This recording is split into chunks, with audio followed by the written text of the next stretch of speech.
विधान परिषदेच्या जागेवरून राष्ट्रवादीत वाद आहे। राज्यपाल नियुक्त आमदारांमध्ये रुपाली चाकणकर यांना संधी देण्यास विरोध करण्यात आलाय। राष्ट्रवादीच्या प्रवक्त्या रुपाली पाटील यांची रोखठोक भूमिका पाहायला मिळते।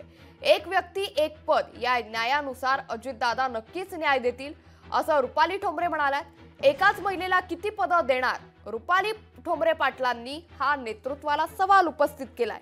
पक्षामध्ये इतरही महिला आहेत, त्यांना संधी द्यावी।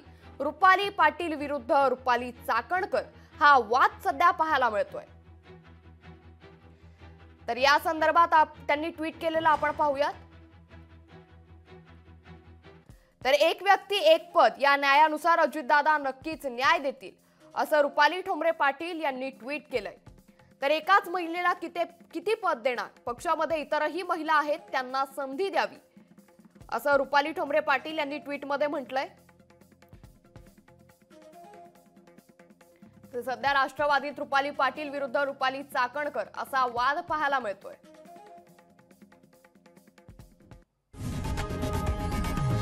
लोकशाही मराठी ऐका, पहा, जागरूक रहा।